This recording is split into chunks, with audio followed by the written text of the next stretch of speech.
Saludos amigos, buenas noches. Una vez más llegamos hasta sus hogares en ocasión de presentarles su programa El Pueblo Cuestiona.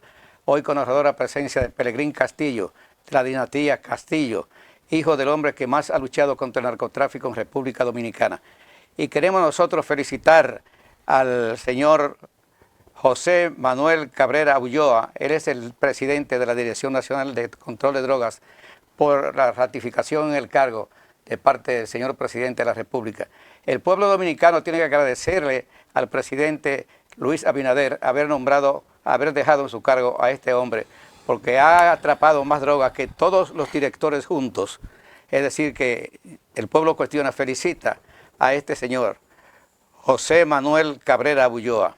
Sí, el director de la Dirección Nacional de Control de Drogas. Director o presidente de la Dirección de Control de Drogas. Yeah. Pelegrín Castillo, uno de la dinastía Castillo. Vamos a conversar con él sobre distintos tópicos del acontecer político, económico y social de República Dominicana. ¿Verdad al país?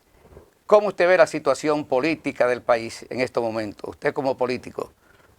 Bueno, ante todo, muchas gracias. Muy contento de encontrarme aquí de nuevo en El Pueblo Cuestiona, un programa al que históricamente ha asistido durante mucho tiempo. 55 años. Y usted está sentado, estar aquí. Usted está sentado en la silla donde se han sentado todos los presidentes que hemos tenido después de la muerte de Trujillo. Así es. Y 8 vicepresidentes. Bueno, si eso significa algo, entonces que sea.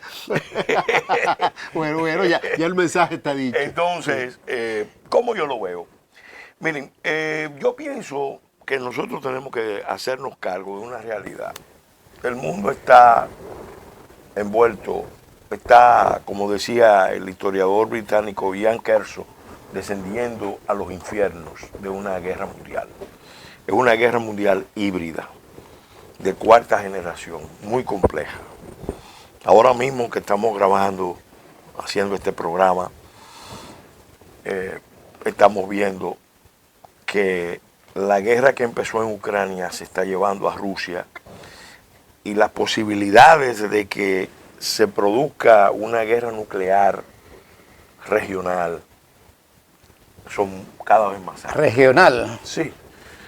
Es muy probable que si continúa esa ofensiva, los rusos apelen a armas nucleares tácticas en Ucrania, o dudo mucho que lo hagan en el mismo suelo ruso, en Kursk, pero es muy probable que lo hagan allá.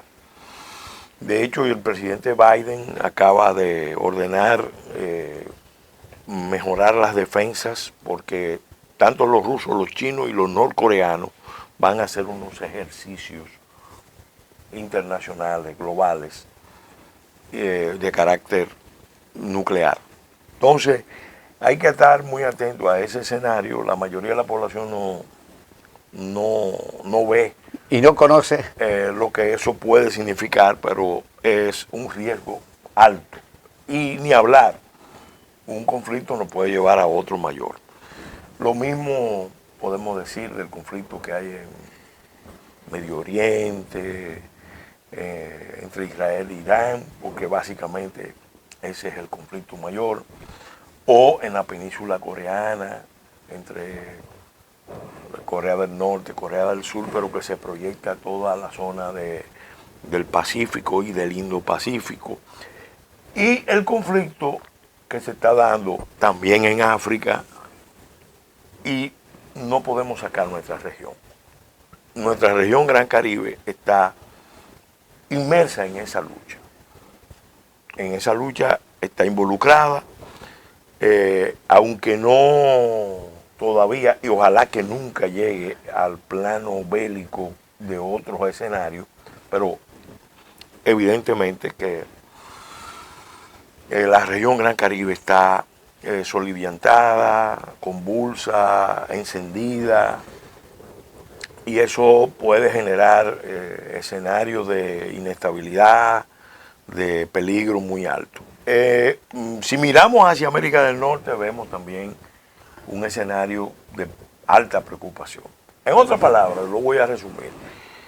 En el orden externo, en los entornos globales, continentales, regionales, insulares, no nos olvidemos del escenario que tenemos en Haití, tenemos la tormenta perfecta como país. Entonces, ahora empieza un nuevo periodo y yo al presidente Abinader, que lo hemos respaldado en sus líneas generales de cara a la política frente a la mayor crisis de República Dominicana en el orden exterior, que es la crisis haitiana. Ahora al presidente Abinader le he dicho, y lo reitero aquí, que es necesario, que es impostergable que se haga un esfuerzo de unificación del pueblo dominicano.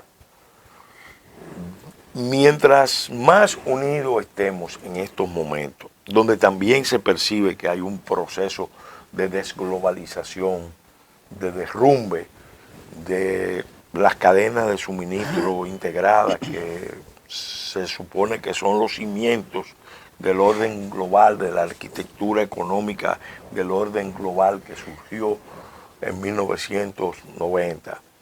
En estos escenarios es importante que estemos unidos, lo más unidos posible. ¿Qué me preocupa? Que empezamos el periodo poniendo un énfasis en algunos temas que a mi juicio es un tema de orden de prioridades. ¿Cómo cuáles? Mira, nosotros ahora mismo teníamos una línea de política exterior con relación a nuestro principal problema, que es Haití. Muy correcta y que estaba recibiendo el apoyo de muchos sectores de la vida nacional. Después del discurso del presidente en el Consejo de Seguridad de Naciones Unidas, eso propiamente entró como en una fase de frisamiento, de ralentización. No se terminó de abordar más el tema. Hay un pacto nacional firmado, pendiente de ejecución, desde octubre del año pasado. Entonces, ¿qué ha pasado desde ese momento a la fecha? Bueno, los poderes internacionales evidentemente han querido que República Dominicana empiece a jugar un papel de liderazgo continental regional. Y hay temas en los que uno evidentemente puede tener una idea muy clara de lo que procede. O sea, a República Dominicana le conviene que se produzca un cambio importante en Venezuela.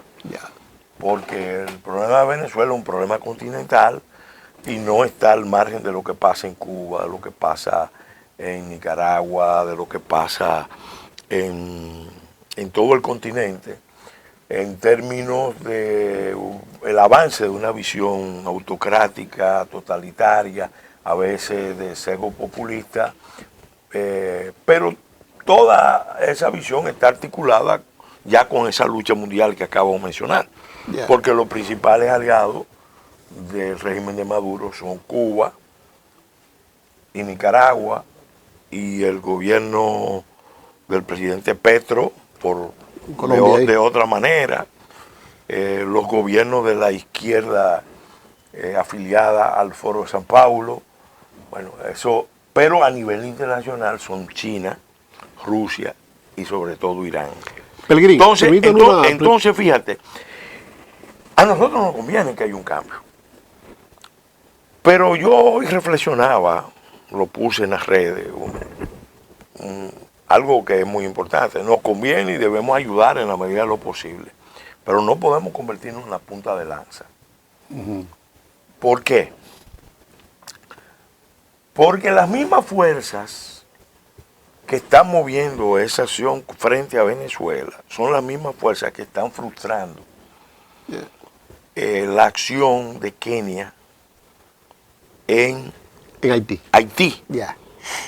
Que se puede decir que fue, vamos a decir, un resultado procurado por República Dominicana, pero que al día de hoy apunta al fracaso. Así es. Permítame muy preocupante. Entonces, han metido en el debate, primero, que el tema del pacto nacional, que el tema de unificar al país, ha metido unos temas que yo creo que no se pueden evadir, hay que tratarlos, pero no son de la mayor prioridad. Caso de la reforma constitucional. Con el permiso suyo, Pelegrín, vamos a cumplir con nuestros compromisos comerciales. Sí.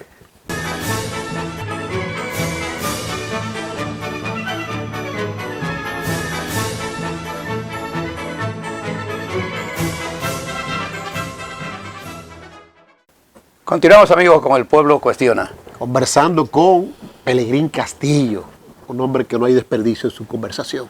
Ya lo demostró en el segmento anterior donde uno habló de la globalidad, aterrizó en América, pero queremos hacer hincapié aquí en la República Dominicana. Un gobierno que asume recientemente por segundo mandato, Luis Abinader, con una propuesta de reformas fiscales, constitucionales, con lo que usted muy bien decía, con una importancia capital de unificación del país, pero que entonces, producto de las reformas que se quieren implementar, el país luce dividido, Pelegrín. Mira, a mí me preocupa mucho porque los actores principales del sistema político no han terminado de darse cuenta, todavía no comprenden, y me refiero a actores que están en gobierno y en oposición, cuál es el desafío que tenemos como nación. Entonces, meternos en un debate político, jurídico, incluso internacional, porque ahora mismo está el debate de si Leonel apoyó a Maduro. O de Venezuela. Ahora mismo, teniendo el problema que tenemos aquí, que las señales están cada día más claras, eso no conviene. Yo entiendo que hay que hacer una reforma, pero esa reforma tiene que ir concebida con una visión muy cautelosa, muy cuidadosa. Para mí la prioridad de reforma, que lo demuestra la prueba electoral que acabamos de pasar, es resolver el tema de las elecciones municipales, dónde colocarlas, coincidiendo con las presidenciales y las congresionales o separadas. ¿Separadas por qué tiempo? Exactamente. Está aprobado que no puede ser por 3 meses. 3 meses, no, porque tiene un efecto rebote, un efecto dominó. ¿Usted estaría de acuerdo con que vuelva a ser cada 2 años las elecciones? Yo me inclino porque vuelva a ser cada 2 años o separada por 18 meses. Eso tiene una ventaja y para el gobierno que está al frente. Y es que el gobierno tiene una señal de cómo va su política en el país. Claro, esa no es solamente la reforma que debemos hacer. Nosotros aquí tenemos que fortalecer la cualificación de la clase política, porque hay mucha gente que entiende que la política es el campo de inversión más rentable y no una actividad de mucha responsabilidad, de mucho compromiso, que necesita de cuadros bien formados. Entonces, por ejemplo, yo creo que hay que eliminar el voto preferente. Porque si hay algo... Eliminarlo. Eliminarlo. El voto preferencial. Pero para el nivel de los diputados o el nivel de los regidores. A nivel de los regidores ni hablar. De hecho, cuando yo fui presidente de FOPREDON, todos los partidos de FOPREDON, exceptuando los mayores, el PLD, la Fuerza del Pueblo y el PRM. El PRM no es parte de FOPREDON, el PRD. PRD, exacto. Se opusieron y le advertimos, eso va a agravar la crisis del sistema político. ¿Por qué? Porque la política es una actividad que ya se ve como una actividad mercurial, mercantil. Sí. Entonces eso no puede ser, porque es una política que termina degradada, termina subvirtiendo las instituciones del país, y tenemos que recuperar la autonomía y la autenticidad de la política. A la política tiene que ir gente con vocación política, con vocación de servicio. No gente porque tenga mucho dinero, porque tenga muchos apoyos de los grandes electores en la sombra. Así no. Así los sistemas se degradan, el Estado se debilita y eventualmente vienen las crisis de gobernabilidad, las crisis de legitimidad. Esa crisis que está viviendo Venezuela es resultado precisamente de eso. Entonces aprendamos la lección. ¿En qué cree usted que va a parar eso de Venezuela? Mira, es difícil hacer... Queremos la respuesta después de la pausa. Bueno, Después de la pausa. Continúe. Bueno, el pronóstico sobre lo que va a ocurrir en Venezuela debe interesar a todo el continente, porque muchas de las cosas que vienen pasando en Venezuela se están reflejando en todo el continente. Y tenemos que caracterizar bien cuál es la realidad que hay en Venezuela. En Venezuela hay un régimen que empezó como un régimen populista, dirigido por un militar nacionalista con algunas ideas de izquierda y que terminó ya en una deriva abiertamente autocrática, cosa que se acentuó cuando Maduro pasa a la presidencia, porque Maduro es un cuadro egresado de la escuela de cuadros del Partido Comunista Cubano. La gente cree que Maduro es un conductor de autobús. No. Maduro fue formado, fue enviado por un partido de izquierda venezolano a Cuba, allá se formó como cuadro militante de la Revolución Cubana y se fue a Venezuela. Siempre, desde que Fidel llegó, Fidel tenía, Ercilio lo sabe, la mira puesta en la captura de Venezuela. Se intentó por el foquismo, se intentó por la guerrilla urbana, todo eso fracasó. Pero después surgió, por los procesos internos de contradicciones que se daban en Venezuela, surgió la experiencia de un militar carismático, porque sin duda Chávez tenía mucho carisma, que sintonizó con muchos sectores del pueblo venezolano y fue el instrumento de una especie de ajuste de cuenta histórico de muchos sectores de la población con las élites venezolanas. Bueno, pero el punto es que la experiencia salió mal. Y Venezuela ha pagado un precio muy alto. Y ahora se puede decir que es un Estado que está controlado, mediatizado en su soberanía. Ellos no lo ven así porque para ellos eso es internacionalismo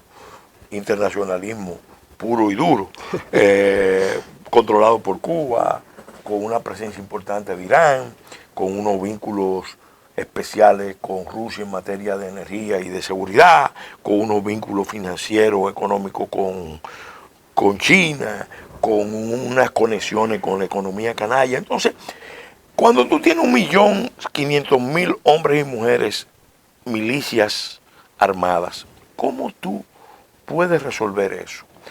Nosotros hemos dicho aquí, evidentemente, en ese caso de Venezuela se va a necesitar, ojalá surja en Venezuela un movimiento de militares nacionalistas, ellos tienen tradición, que eviten la guerra civil, que eviten que Venezuela pierda parte de su territorio, especialmente porque tiene el diferendo con el Esequibo, Guyana, que evite una degradación mayor de las condiciones de vida de los venezolanos.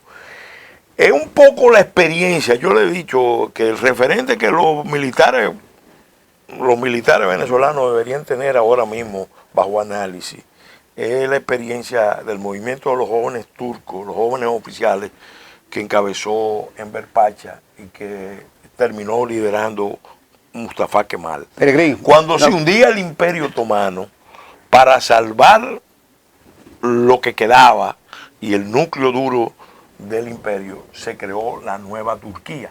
Venezuela tiene esa tarea y eso ahora mismo creo que con esto que ha pasado, donde se ve la falta de apoyo, de legitimidad de la dictadura, los militares son los que deben organizar bien esa transición. Que se debe casar con la gloria. Darle una salida a Venezuela y al continente, porque para frenar esas fuerzas internacionales, para desarmar, empezando, la población civil militante del PSUV que está armada, eso no es una labor cualquiera. Nos quedan unos 5 minutos.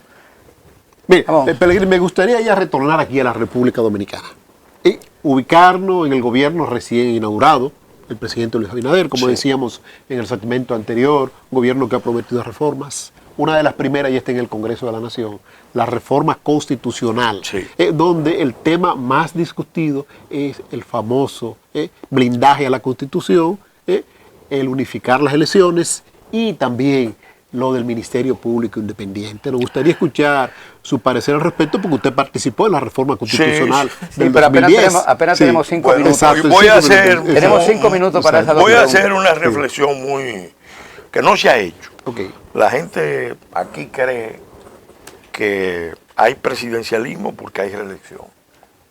Hay continuismo porque hay reelección. Y no es así. Aquí el problema mayor es lo contrario. La reelección, el impulso a modificar permanentemente la Constitución es resultado del carácter presidencialista del sistema político. Así es. Entonces, si vamos a hacer la reforma que el país necesita, bueno, una de las reformas es reducir el acentuado presidencialismo que tenemos. Eso amerita una reforma de gran calado. Y además tiene que ver con la cultura política. Eso no es solamente cambiar el texto. Nosotros en el 2010 cambiamos el texto, pero no se cambió la conciencia, las actitudes, las creencias. Con relación al Ministerio Público Independiente, yo creo que hay otras alternativas mejores que una reforma constitucional, porque la pregunta que me hago, y le hago a mucha gente, ¿independiente de qué? ¿De quién? Mucha gente dice, no, que eso es del presidente que lo nombra. No, ojo, el Ministerio Público quizá puede ser independiente del presidente, pero pudiéramos caer en una variante de un Ministerio Público tipo CIGIT en Guatemala, que lo nombró la comunidad internacional. Haciendo nosotros mismos una reforma, poniéndonos nosotros mismos ese aparejo.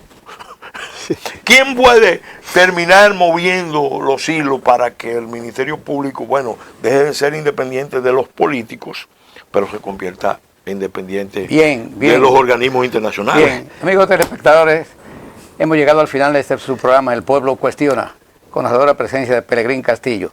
El tiempo es el que manda. No, y las puertas están abiertas para una invitación nueva. Hoy se dijeron muchas cosas. Sí, pero públicamente la voy a invitar para el próximo domingo. Bueno, muy bien. Está bien. Okay. ¿Podemos contar con eso? Domingo. No, grabando igual. Grabando igual. Okay. Sí. Bueno, pero venga justamente a las 9:30. Bueno, vamos.